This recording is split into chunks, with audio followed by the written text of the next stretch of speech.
Imagine watching death all around you as the world above crumbles, and being the only one left alive.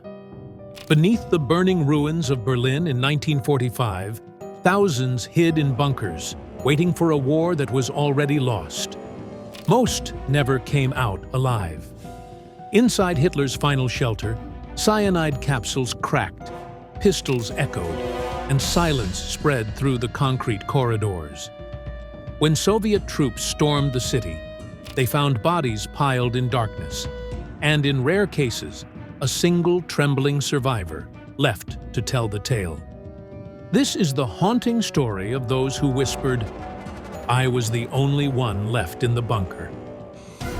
In the final days of April 1945, as Soviet artillery thundered over Berlin and entire districts collapsed into rubble, Adolf Hitler retreated into the Führer bunker, a fortified labyrinth of concrete beneath the Reich chancellery. Here, the mood was thick with defeat, though the walls echoed with desperate orders, false reports of divisions that no longer existed, and the hollow reassurances of men who knew the end had come. It was inside these cramped passageways that a handful of figures would witness the twilight of the Third Reich, only to find themselves alone among the dead within days. Among them was Rokas Misch, Hitler's loyal telephone operator and bodyguard. At just 27 years old, Misch had served in Hitler's protection unit for years, answering calls, patching through conversations, and observing the dictator's final moments of paranoia and collapse. As the Red Army closed in, Misch recalled how the atmosphere shifted. The once bustling command post grew quiet. Corridors smelled faintly of cyanide, and whispers of suicide filled the air. On April 30th, Hitler and Eva Braun locked themselves in a private room, and a shot echoed moments later. Misch wasn't in the room, but he was close enough to hear it. Later, he said, "I was there when it happened. I heard the shot. I saw them after. I knew it was over." The following hours turned into a chain reaction. Joseph and Magda Goebbels poisoned their 6 children in their sleep before taking their own lives. Officers distributed cyanide to their wives, secretaries, and even the bunker dogs. By May 1st, the bunker had transformed into a tomb. Misch, realizing death was inevitable, fled through the ruins of Berlin, but not before witnessing the horror of comrades lying lifeless in the dimly lit halls. Years later, he often called himself the last witness of Hitler's bunker, a man who walked out alive while almost everyone else chose death. Yet he wasn't truly the last to remain underground. Deep in the shadows of the Führer bunker, another man stayed behind, keeping the lights on and the water running even as silence consumed the corridors. His name was Johannes Henschel, and unlike Misch, he never fled. He would become one of the true last men of the bunker, surrendering days later when Soviet soldiers finally broke through. While Rokas Misch slipped away into the collapsing city, Johannes Henschel remained buried deep in the Führer bunker, a solitary figure surrounded by death. A chief mechanic by trade, Henschel's responsibility was to maintain the bunker's machinery, air circulation, lighting, and the water pumps that supplied the underground complex. For him, the order to keep the systems running was not symbolic. It was survival for those who remained, and he clung to his duty long after the leaders above had taken their lives. When Hitler died on April 30th, and the Goebbels family followed shortly after, the population of the bunker dwindled into silence. Officers who had once shouted orders now lay still, their pistols beside them. Secretaries who had typed feverishly on clattering typewriters hours before were gone, poisoned by cyanide or bullets. The corridors grew eerily quiet, with only the hum of machinery and the distant pounding of Soviet artillery breaking the void.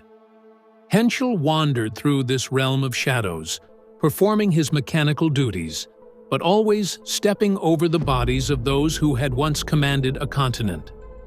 By May 2nd, the Red Army breached the bunker complex. Soviet soldiers stormed into the lower levels, weapons raised, expecting fanatical resistance. Instead, they found Henschel, exhausted, disheveled, and very much alive. He hadn't fled because he had nowhere to go, and perhaps no will left to try. The Soviets were astonished to find someone still working the pumps, as though life could continue amid the corpses. Unlike many others in the bunker, Henschel was not executed or sent immediately to Siberia. He was interrogated, then allowed to live, fading into obscurity after the war, until his death in 1982. His presence challenges the idea that Misch was the sole last witness. Instead, Henschel represents a different kind of survivor. A man who didn't escape into the ruins but stayed behind, alive among the dead, until soldiers from the east pulled him into the light. His story illustrates the strange, almost surreal atmosphere of those final bunker days, where duty, despair, and silence all blurred together, leaving one man alive where hundreds had chosen to die. While Hitler's inner circle collapsed in the Führer bunker, ordinary Berliners sought refuge in air raid shelters scattered beneath the city. These were not military command centers, but massive underground chambers built to shield civilians from the relentless Allied bombings that had reduced entire neighborhoods to ash. By April 1945, however, they had become tombs of their own. Thousands packed into these suffocating spaces as Soviet artillery roared overhead, and conditions quickly turned unbearable. One of the largest shelters was beneath the Anhalter Bahnhof, a grand railway station reduced to ruins by bombs. Beneath its rubble lay a labyrinth of tunnels that could hold up to 12,000 people. Families crammed shoulder to shoulder, surrounded by the stench of sweat, fear, and smoke. Temperatures rose to over 60 degrees Celsius, and oxygen ran thin. Eyewitness accounts tell of children fainting in the heat, of elderly people collapsing, of arguments breaking out as panic consumed the trapped masses. Soviet soldiers later described entering such shelters and finding scenes of horror. Civilians who had poisoned themselves rather than face capture. Others suffocated by smoke, when fires above consumed what little air remained. In many shelters, entire families died together, either by choice or by circumstance, leaving behind only a single survivor who stumbled out into the rubble-strewn streets. One such case involved Katha Häusermann, the dental assistant of Hitler's personal dentist. She had been ordered underground into the Chancellery's bunker system, where she survived amid mass suicides and chaos. After the war, she testified to the Soviets about identifying Hitler's dental remains, but her survival itself symbolized something far more haunting. She had walked out alive from a place where dozens around her had chosen death. Civilian bunkers became microcosms of Berlin's collapse. Some were filled with desperate prayers, others with eerie silence after poison or fire claimed their inhabitants. And yet, almost always, there were tales of the only one left. These survivors became unwilling witnesses, forced to carry the memory of an entire chamber of the dead, a burden far heavier than the rubble that lay above them. For Soviet soldiers storming Berlin, clearing bunkers was among the most harrowing tasks of the battle. Every underground shelter represented a potential stronghold of resistance, and many were defended by fanatical SS units or desperate Volkssturm fighters. The Soviets had little patience for drawn-out firefights in claustrophobic tunnels. Instead, they developed brutal methods to flush defenders out, or to annihilate them completely. Flamethrowers were the most feared. Soviet assault troops would pump streams of fire into the narrow openings, instantly transforming corridors into infernos. Eyewitnesses recalled hearing agonized screams echoing from underground chambers, then silence.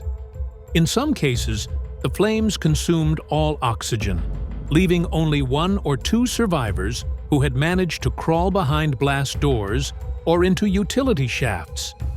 To emerge alive from such an assault often meant being the sole figure left in a chamber of charred bodies.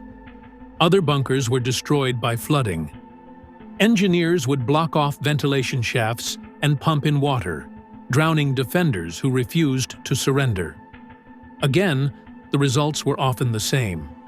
When the Soviets finally broke through, they would sometimes find one lone survivor clinging to life, pulled from waist-deep water surrounded by corpses. Explosives added another layer of horror. Red Army soldiers frequently sealed bunker entrances with charges, collapsing tunnels, and burying those inside. When survivors did emerge days later, they stumbled out half-mad, coughing dust, their clothes torn, their eyes sunken. These men and women became living proof of what it meant to be trapped in a subterranean hell, alone among the dead. For the Soviets, bunker clearing was a practical necessity. For the survivors, it was the most traumatic moment of their lives. In memoirs and interviews years later, they would recall not the glory of survival, but the crushing silence that followed. Over and over, their words echoed the same haunting refrain: "I was the only one left." While Berlin's bunkers became tombs of concrete, another hell unfolded just southeast of the city, in the dense woods near the village of Halbe. It was here, in late April 1945, that remnants of the German Ninth Army found themselves encircled by the Red Army. Caught between Soviet forces to the east and west, they faced annihilation unless they could break through the tightening noose. What followed was one of the bloodiest battles of the war's end. A massacre where survival itself became a rare exception. The forest offered cover, but also chaos. Trees splintered under relentless shelling, turning into deadly wooden shrapnel. Thousands of soldiers, many of them teenage conscripts or old men from the Volkssturm, stumbled through the undergrowth with little food or ammunition. Entire families of civilians who had fled Berlin were caught in the maelstrom, huddling behind trees as artillery rained down. Accounts from Soviet troops describe stumbling upon grisly scenes: children lying beside dead mothers, columns of soldiers reduced to silence by machine gun fire, and horses pulling shattered wagons across blood-soaked trails. The German attempt to break out became a desperate death march. Of the estimated 80,000 men, women, and children who entered the forest, roughly 30,000 succeeded in reaching the west, surrendering to American forces. The rest, more than half, were killed or captured. Survivors who crawled out of Halbe often spoke of being utterly alone, separated from comrades and family, haunted by the cries of the dying still echoing through the trees. Like the bunkers of Berlin, the forest of Halbe produced countless last survivor stories. Men recounted hiding among corpses to avoid Soviet patrols, only to rise hours later as the sole living figure in a clearing of the dead. For many, survival was not triumph, but torment. They had crossed through a valley of death, leaving tens of thousands behind. Halbe, like Berlin, was a place where being alive meant carrying the unbearable weight of being the only one left. To survive when everyone else perishes is both a blessing and a curse. In the final days of Berlin, survivors from bunkers and battlefields often carried not relief, but guilt, a gnawing sense that they had lived when others, perhaps more deserving, had not. Psychologists today call this survivor's guilt. But in 1945, it was simply part of the unspoken torment etched into those who emerged alone. For men like Rokus Mish, survival meant years of silence. He rarely spoke of his time in the bunker, and when he did, his words were tinged with defensiveness. To many Germans, his survival linked him forever to Hitler, a reminder of loyalty to a cause that had led the world to ruin. For Johannes Henschel, living on after being discovered in the Führer bunker was not liberation, but obscurity. He spent the rest of his life as a mechanic, largely forgotten, his role as the last man underground overshadowed by shame and collective memory. Civilians who stumbled out of shelters faced a different weight. They carried images of lifeless neighbors, poisoned children, and the eerie silence that followed mass suicides. Many refused to speak for decades. When they did, their stories echoed a common theme: the unbearable loneliness of standing alive in a place where everyone else had chosen death. Even soldiers who crawled from the forests of Halbe were haunted. Soviet accounts note how German prisoners often sat in stunned silence, unable to speak or explain how they had survived when their entire unit had been obliterated. Survival, in many ways, became its own kind of prison, a memory they could never escape, replayed endlessly in nightmares and silences. The psychology of the lone survivor is not about triumph. It is about weight. It is about silence. It is about walking through life as a living witness to horror, with no one left to share the burden. In Berlin, in Halbe, in countless bunkers and basements, that weight fell on a handful of people who would never truly lay it down. By the time Soviet troops captured Berlin, the city had become a graveyard of both stone and silence. Above ground, the once proud capital of the Reich was nothing but shattered husks of buildings, streets clogged with rubble, and fires that smoldered for weeks after the guns fell silent. But it was beneath this wreckage where the most haunting scenes were found: underground bunkers where life had withered away in darkness. When Red Army soldiers forced open sealed bunker doors, they entered spaces that seemed frozen in time. In some, meals half-eaten still sat on tables next to the bodies of those who had poisoned themselves. In others, handwritten notes clung to the walls, final messages scrawled in desperation, last words meant for families who would never read them. Soviet reports tell of corridors so filled with smoke and the stench of death that soldiers had to retreat before pressing forward again, their boots sloshing through water and blood, pooling in the dark. Photographs taken in the days after the surrender captured eerie stillness: charred bunkers, piles of discarded helmets, rooms filled with the silent dead.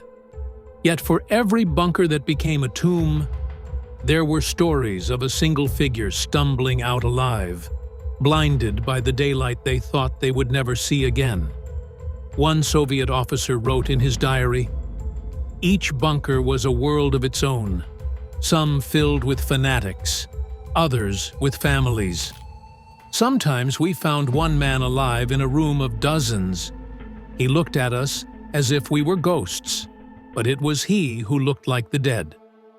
For viewers today, these images serve as more than just history. They are a chilling reminder of how war compresses humanity into small, suffocating spaces, where the difference between life and death can be decided by one breath, one decision, or one twist of fate. To emerge alive was rare, but to emerge alone was a nightmare that survivors carried forever. Emerging from the bunkers and forests of Berlin did not mark the end of the nightmare for the few who lived. Survival was only the beginning of a new kind of torment, one where memory and stigma weighed as heavily as the ruins of the city itself. Rokus Mish, the bodyguard and telephone operator who called himself the last witness of Hitler's bunker, spent 8 years in Soviet captivity before returning to West Germany. For decades, he lived quietly, running a small shop, though his past never left him. When he finally spoke openly about his experiences, late in life, he was met with suspicion and resentment. Some saw him as complicit, others as simply a man who had been trapped by history. He lived until 2013, haunted by the memories of corpses in the corridors and the sound of a gunshot that ended an era. Johannes Henschel, the mechanic who refused to flee, was treated differently. When the Soviets found him calmly tending to the water pumps, they spared his life. He later faded into obscurity, working as a technician in East Germany until his death in 1982.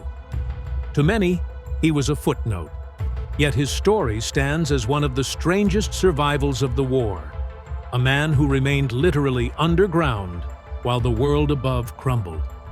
For civilians like Kata Häusermann, survival brought neither recognition nor peace.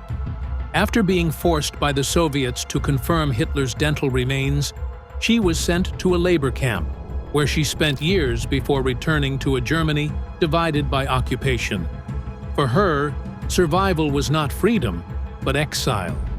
Even soldiers who staggered from the wreckage of Halbe were marked forever. Those who surrendered often faced years in Soviet camps, where many died of hunger or disease. Those who returned home carried the trauma of being the last in their units alive, their nightmares filled with the voices of the dead. Survivors of Berlin's bunkers never became heroes. They were not celebrated, nor did they seek glory. Instead, they lived in the long shadows of silence, their lives reminders that to walk away from a grave of hundreds does not mean escaping it.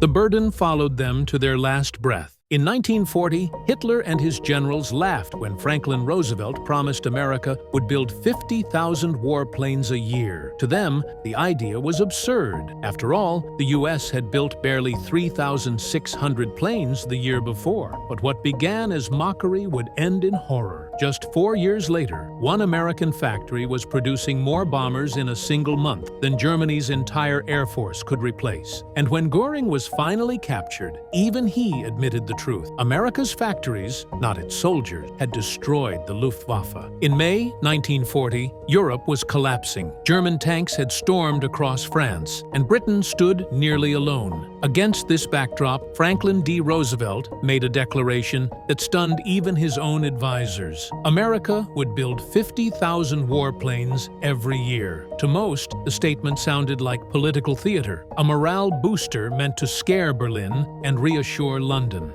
The reality was grim. American factories had managed just over 3,600 aircraft the previous year, and most of those were outdated models unfit for modern battle. The Army Air Corps could barely scrape together 1,700 combat-ready planes, many of them obsolete biplanes. Inside the Reich Air Ministry, Hermann Göring sneered at Roosevelt's boldness. He tossed the intelligence report aside, mocking it as absurd propaganda. The Americans know nothing of war industry, he told his staff. They think cars and airplanes are the same thing. Let them try. Hitler echoed the contempt, ranting that Americans were weak, racially corrupted, and incapable of waging a sustained war. These prejudices blinded the Nazi leadership to reality. The United States was not bluffing. Even as Roosevelt spoke, industrial leaders across America were already planning to retool civilian factories into military powerhouses. Roosevelt's goal wasn't empty rhetoric. It was a challenge to an industrial base unlike any the world had seen. Where Germany saw only car assembly lines, Roosevelt and his advisors saw a dormant giant waiting to awaken. For Nazi leaders, ideology clouded intelligence. Their own attachés in Washington had warned that American production potential was staggering. Reports describing factories working around the clock, women entering assembly lines, and entire industries preparing to shift toward war were dismissed as fantasy. In truth, Roosevelt had just fired the starting gun for the greatest industrial mobilization in history, one that would bury the Luftwaffe in a flood of steel and aluminum. If Roosevelt supplied the vision, William "Bill" Knudsen built the machine. Knudsen, a Danish immigrant who rose through the ranks of General Motors, walked away from a $300,000 salary to work for the government at the symbolic wage of $1 a year. To Roosevelt and his advisors,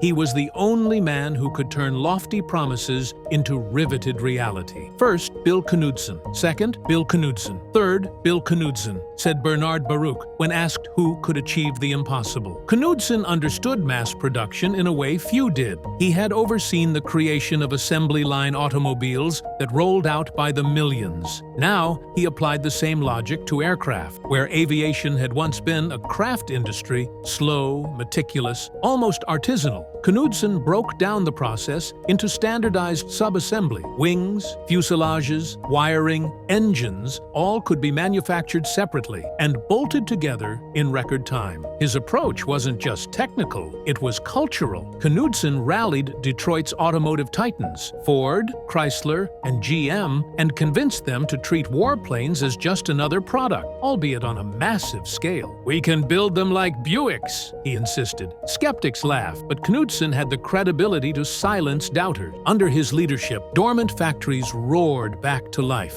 Thousands of new workers were recruited, trained, and set to work. By December 1941, monthly aircraft production had skyrocketed from a trickle to 2,000 planes, 20 times the output of just 2 years earlier. Entire plants were dedicated to a single aircraft model. Ford announced plans to construct a factory so large, so advanced, that it could build bombers faster than Germany could shoot them down. The U.S. hadn't yet entered the war, but the arsenal of democracy was already taking shape. Goering's ridicule was about to meet Knudsen's steel reality, and the Luftwaffe would pay the price for underestimating an immigrant engineer who believed America could outproduce tyranny itself. By 1940, the United States was not a military powerhouse. Its air strength looked pitiful compared to the swarms of German aircraft darkening Europe's skies. American plants turned out only a few thousand planes a year, most of them obsolete, and the idea of scaling up production seemed laughable. Even Britain's leaders doubted Washington's claims, quietly assuming Roosevelt's promises were empty rhetoric meant to reassure allies. But they underestimated how quickly America could shift gears. As Roosevelt's call for rearmament spread, Detroit began humming with new energy. Automobile factories that once rolled out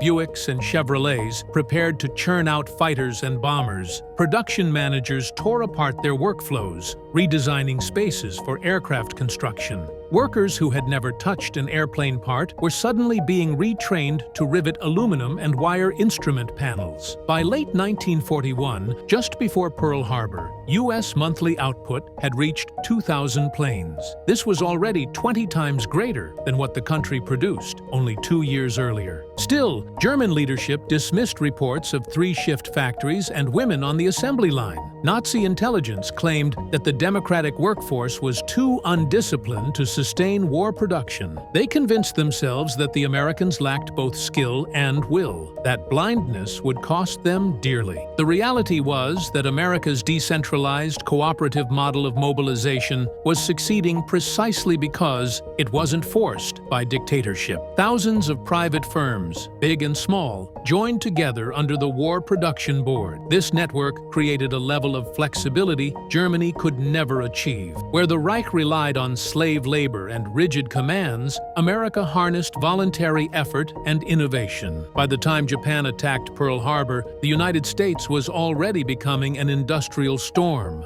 The boldest symbol of America's transformation was a farm field outside Ypsilanti, Michigan. In 1941, the Ford Motor Company began constructing a factory so massive it seemed impossible. 3.5 million square feet, with a single assembly line stretching a full mile. The goal was as audacious as Roosevelt's promise, to produce B-24 Liberator bombers in quantities Germany couldn't even imagine. At first, the plan was a disaster. The complexity of the B-24 was staggering. Nearly 500,000 individual parts, thousands of feet of wiring, and more than a dozen major assemblies. The first bombers that rolled off the line in 1942 were riddled with defects and had to be rebuilt from scratch. Skeptics mocked the plant as "Will it run?" a cruel pun on Willow Run. Critics claimed the entire experiment proved Roosevelt's boast had been fantasy. But Ford's engineers refused to quit. They dissected the bomber into modules, created hydraulic riveting systems to speed construction,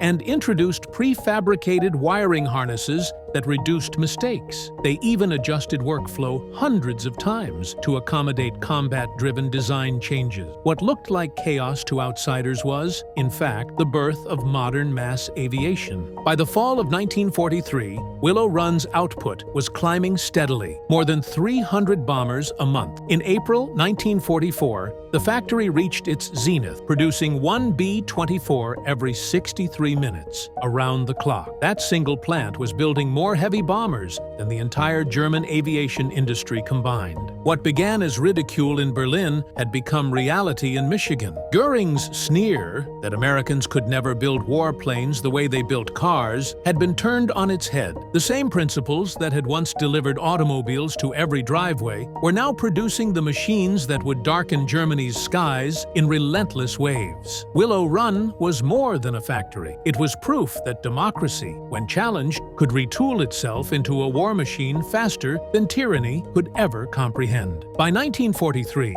the Luftwaffe began to sense something it had never confronted before. Not just resistance, but replacement. In the skies over Tunisia, German pilots noticed a disturbing pattern. American planes that had been shot down days earlier seemed to be back in the air, flown by fresh crews. What the Germans didn't realize at first was that this wasn't illusion. It was industrial math in motion. The U.S. had reached a point where even devastating losses could be replenished in weeks. After brutal raids over Europe, bomber groups that lost dozens of aircraft would find their squadrons rebuilt almost overnight. Germany, by contrast, could not replace its fighters, much less the veteran pilots who flew them. The Luftwaffe had entered the war as a professional elite. By 1943, attrition was bleeding away its most experienced aces. The Americans had not only improved in quality, but had become a force of overwhelming quantity. Factories in Seattle, Detroit, and Los Angeles poured out aircraft at a rate that defied belief. Fighters like the P-38 and the P-47 arrived in swarms. Bombers such as the B-17 and B-24 filled the skies in numbers that seemed endless, even when missions went catastrophically wrong, as on Black Thursday in October 1943, when more than 60 bombers were destroyed over Schweinfurt. The U.S. replaced those aircraft in a matter of days. German pilots began describing bomber formations as flying fortresses, not only for their armor and firepower, but for their persistence. No matter how many were destroyed, new ones appeared. The war in the air was no longer about tactics alone. It had become a brutal equation of output, and the math favored America. Goering's ridicule in 1940 had come full circle. His Luftwaffe was now drowning under the tide of planes Roosevelt had once promised, but Germany swore could never exist. In February 1944, the U.S. and Britain launched a campaign that would decide the air war once and for all. Known as Big Week, it was a coordinated assault on Germany's aircraft industry. Over 5 days, thousands of bombers and fighters flew repeated missions against factories, assembly plants, and supply hubs. The goal was simple but ruthless: destroy the Luftwaffe where it was born, in its workshops and training fields, and force it into battles it could not win. For the Germans, it was a nightmare. The raids came in waves, by the hundreds, sometimes over 1,000 bombers at once, escorted by fighters with the range and performance to challenge German interceptors. P-51 Mustangs, newly introduced to long-range missions, cut down Luftwaffe squadrons that had once struck with impunity. The statistics told the story. In those few days, Germany lost hundreds of planes, But worse still, it lost irreplaceable pilots. Veterans with years of combat experience were gone, replaced by hastily trained novices who could barely manage their aircraft. While the US was producing 2,500 fighters every month, Germany struggled to build 1,000, often short on materials, fuel, or skilled labor. Generals on both sides understood the shift. Adolf Galland, one of Germany's top commanders, admitted after the war that Big Week was the turning point. The Luftwaffe had been broken, not by a single battle in the air, but by the relentless weight of production. American bombers didn't just survive losses, they came back stronger, in greater numbers, with improved escorts. For the first time, Germany's skies were no longer its shield. They had become its vulnerability. Big Week marked the beginning of the end for the Luftwaffe, proof that the industrial avalanche Roosevelt had promised 4 years earlier was now crashing down on Hitler's war machine. If Willow Run was the symbol of industrial might, then the American workforce was its beating heart. When Roosevelt demanded planes by the tens of thousands, there weren't nearly enough hands to build them. By 1941, most skilled men were either already working in industry or heading off to war. The solution was radical: bring in groups of workers long ignored or outright excluded from the factories. Women, African Americans, Mexican Americans, Native Americans, the elderly, even teenagers still in school. Everyone was called into service. Nowhere was this transformation more visible than in the aircraft industry. In 1941, women made up less than 1% of aviation workers. By 1943, they represented nearly 2/3 of the workforce, over 300,000 strong. The cultural image of Rosie the Riveter wasn't propaganda, it was reality. At plants like Douglas in Long Beach, women were no longer outliers. Out of 41,000 employees, over 22,000 were women. They drilled rivets, wired cockpits, inspected engines, and tested hydraulics with precision that astonished supervisors. One of them, Rose Will Monroe, who became the iconic Rosie, was driving 3,000 rivets per shift at Willow Run with a 99.5% accuracy rate. What the Germans dismissed as desperation proved to be an advantage. Many women excelled at detail-oriented tasks like wiring, assembly, and inspection. Factories redesigned tools and workstations to accommodate smaller hands and shorter statures, only to discover these adjustments boosted efficiency for everyone.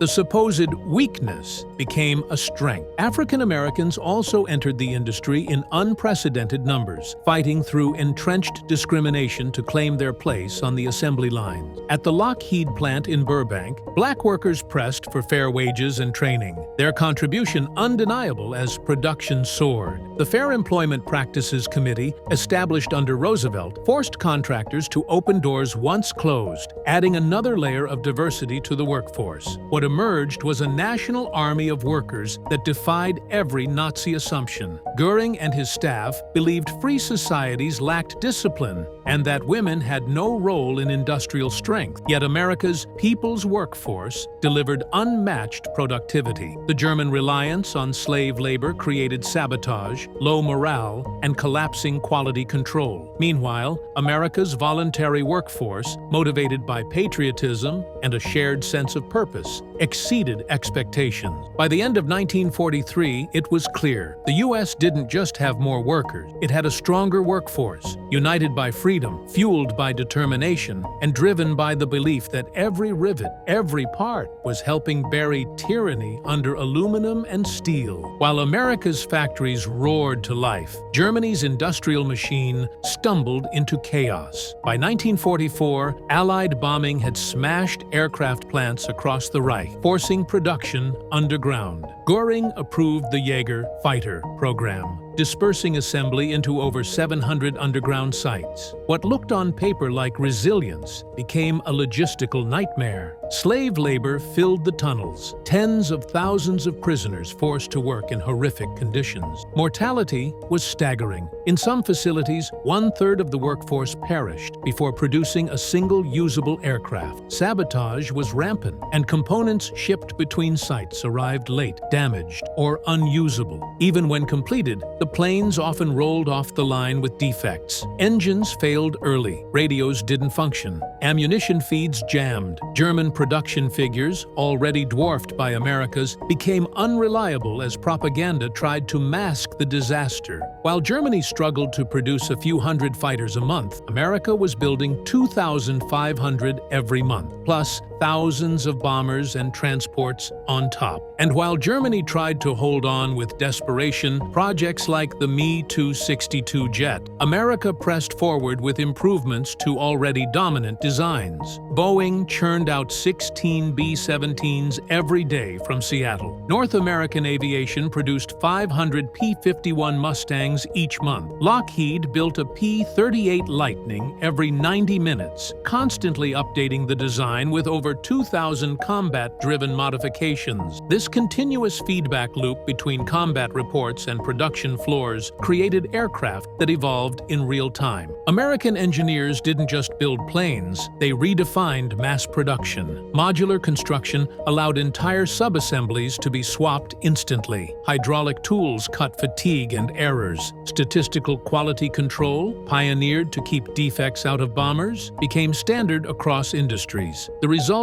was staggering efficiency. By 1944, U.S. factories produced 96,000 aircraft in a single year, a number greater than Germany's total output for the entire war. And America wasn't even building at its absolute limit. It was producing this while simultaneously supplying the Soviet Union, arming Britain, and fueling a two-ocean war. Germany had pinned its hopes on technology, on wonder weapons and desperate fixes. But as one Luftwaffe ace grimly admitted, what use is a faster fighter when the Americans can build 10 for every one of ours? In the end, the Reich wasn't beaten only in the skies, it was crushed on the factory floor, buried beneath the avalanche of American innovation and industrial scale. By the war's end, Hermann Göring could no longer hide behind boasts or ideology. Captured by American troops in May 1945, he was confronted with statistics that staggered even him.